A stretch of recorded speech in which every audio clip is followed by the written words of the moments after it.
Jerry and Cindy here again for this very special 100th episode of this IB Myositis information channel.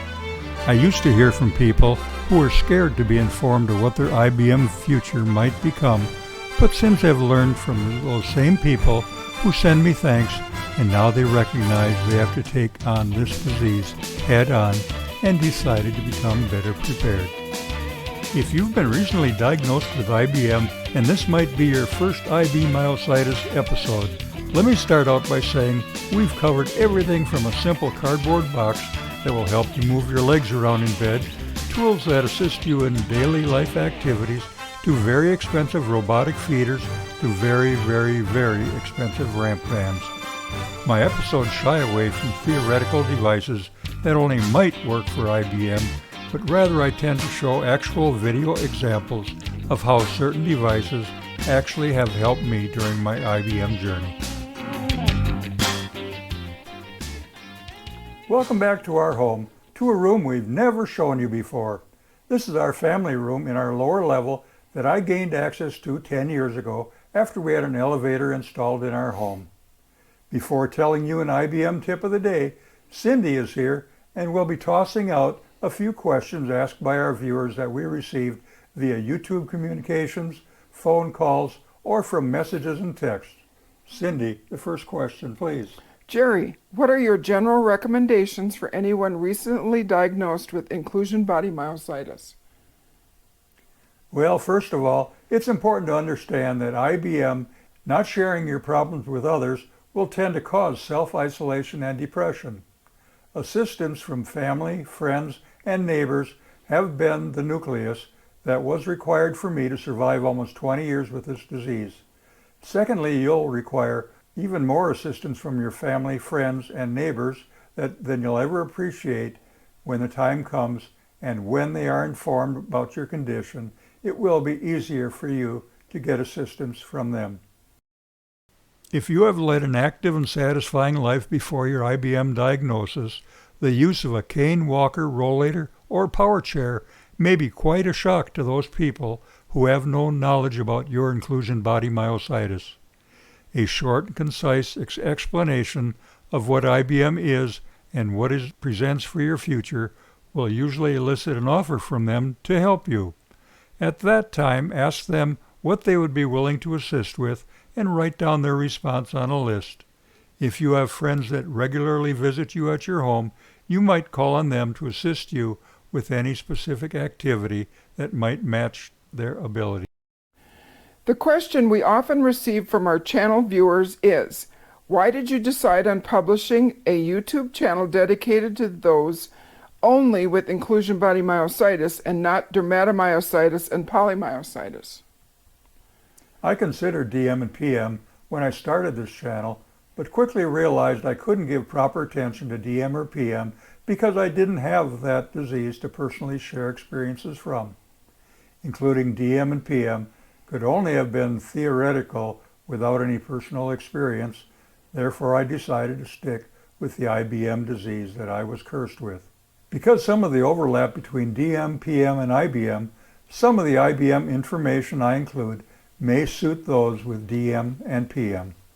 In early 2017, after ordering and successfully using the Liftware level eating device, I decided to start a channel describing how I had to do things a little different because of how IBM was affecting me. Until that time, there was very little visual information available on how to cope with IBM. That was 100 episodes ago, and I think this channel is still the only video series that shares regular information about IBM from a patient's viewpoint. How do you feel your IB Myositis YouTube channel has been accepted over the last 5 years?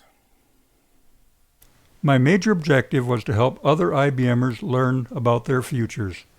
I've spent my entire career planning, specifying, building, and implementing constructive ideas that help other people get their jobs done, and decided that a YouTube channel dedicated to IBMers could have the possibility of helping a small number of people. The positive comments that I've received over the course of this channel only reinforce the need for this type of information.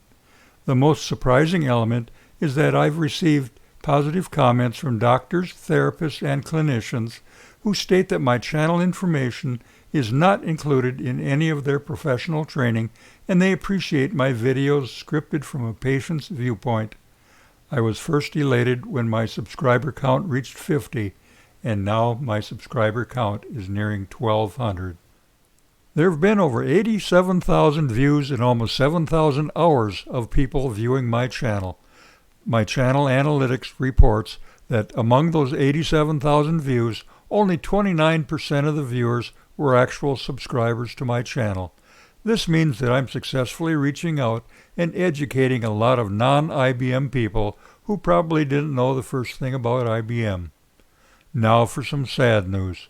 I've heard from many people that they binge watch the IB Myositis channel. I realize that most days there isn't much on regular TV and hope they will all survive their binge watching experiences. You often say you don't like to share theoretical ideas on your YouTube channel. Can you explain why?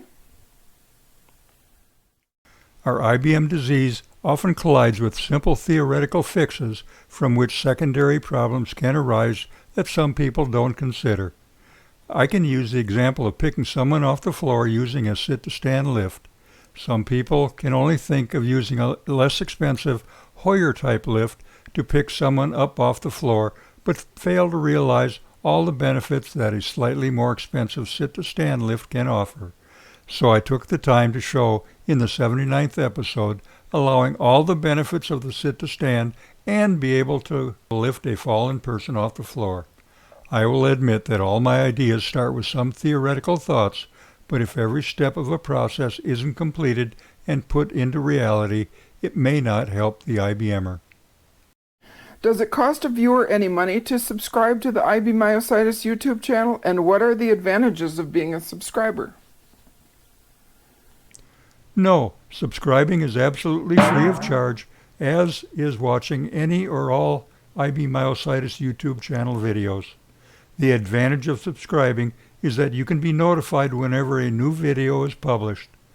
Also, the number of views, the number of likes, and the number of subscriptions all bode well in the algorithms of the YouTube that promote video information based on their popularity.